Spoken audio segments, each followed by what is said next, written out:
est déjà-t-il devenu un prétexte pour regarder le mal prospérer dans sa communauté, prospérer dans son environnement sans rien dire, sans jamais utiliser le pouvoir que Jésus nous a donné afin de pouvoir redresser les choses?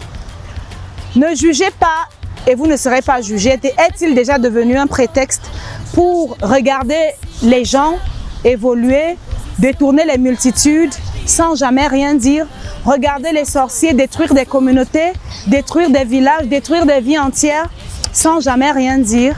Voici 3 versets bibliques que je vais partager avec vous où la parole de Dieu nous demande de juger et nous donne le pouvoir de le faire. 1 Corinthiens 6, verset 2, l'apôtre Paul demande aux Corinthiens: si le monde sera jugé par nous, sommes-nous indignes de rendre les moindres jugements? N'y a-t-il pas un frère parmi vous qui puisse juger entre ses frères? Ça, c'est 1 Corinthiens 6, verset 2. 1 Corinthiens 5, verset 3, il dit: j'ai déjà jugé pour ma part, comme étant au milieu de vous, l'homme qui a commis un tel acte au milieu de vous. Parlant d'une situation qui avait eu lieu dans l'église de Corinthe, l'apôtre Paul dit qu'il a déjà jugé. En Corinthiens chapitre 2, verset 15, pour finir, il dit: l'homme spirituel juge de tout, et il n'est lui-même jugé par personne.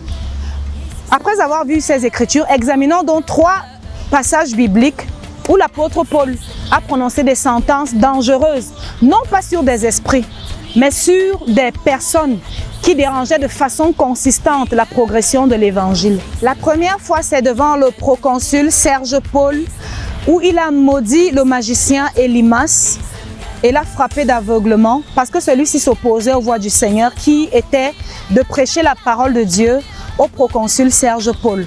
C'est la première fois qu'on rencontre cette circonstance. La deuxième fois, c'est quand Paul déclare le jugement sur un croyant de l'église de Corinthe qui avait outrepassé les limites de tout péché, outrepassant même le style de péché des non-croyants.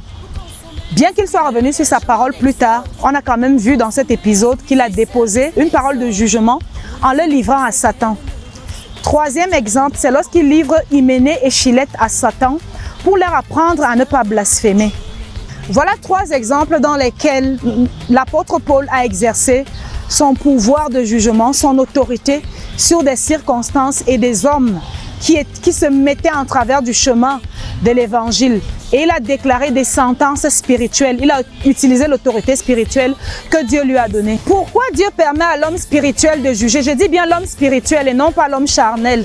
Pourquoi Dieu permet à l'homme spirituel de juger? Tout simplement parce que l'homme spirituel est guidé par le Saint-Esprit.